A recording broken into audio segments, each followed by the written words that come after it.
ایک رات حضرت عمر بن خطاب رضی اللہ عنہ حسب معمول مدینے کی گلیوں میں گشت کر رہے تھے تاکہ رعایا کے حالات خود دیکھ سکیں۔ رات گہری ہو چکی تھی۔ اچانک آپ رضی اللہ عنہ نے ایک گھر سے بچوں کے رونے کی آواز سنی۔ آپ رضی اللہ عنہ ٹھٹک کر رک گئے اور آہستہ آہستہ اس گھر کے قریب پہنچے۔ آپ رضی اللہ عنہ نے دیکھا کہ ایک غریب عورت آگ جلائے بیٹھی ہے۔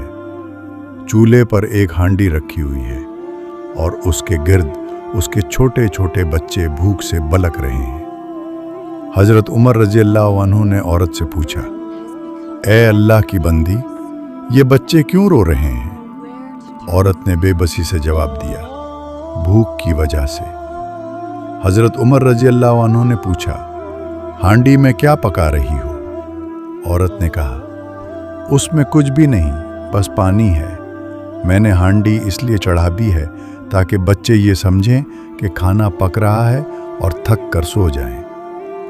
اللہ عمر رضی اللہ عنہ سے پوچھے گا جو ہماری خبر نہیں لیتا۔ یہ سن کر حضرت عمر رضی اللہ عنہ کی آنکھوں سے آنسو بہنے لگے۔ عورت نہیں جانتی تھی کہ وہ جس شخص سے بات کر رہی ہے وہ خود امیر المومنین حضرت عمر رضی اللہ عنہ ہیں۔ حضرت عمر رضی اللہ عنہ فوراً بیت المال کی طرف گئے۔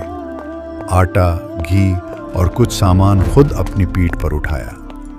ساتھ موجود خادم نے عرض کیا، امیر المومنین، یہ بوجھ مجھے دے دیں۔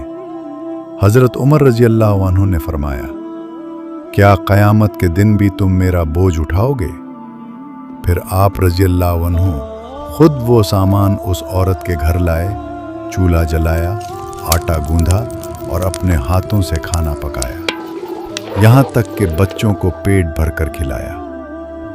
جب بچے ہنسنے لگے اور کھیلنے لگے تو حضرت عمر رضی اللہ عنہ وہیں بیٹھ کر انہیں دیکھتے رہے۔ خادم نے عرض کیا، آپ رضی اللہ عنہ یہاں کیوں بیٹھے ہیں؟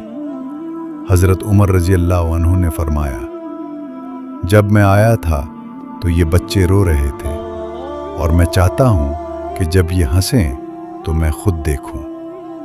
اس کے بعد حضرت عمر رضی اللہ عنہ نے اس عورت سے فرمایا، اگر کبھی ضرورت ہو تو میرے پاس آ جانا۔ وہ عورت بولی، اللہ تمہیں جزا دے، تم عمر رضی اللہ عنہ سے بہتر ہو۔ حضرت عمر رضی اللہ عنہ خاموش رہے اور دل ہی دل میں اللہ کا شکر ادا کرتے رہے۔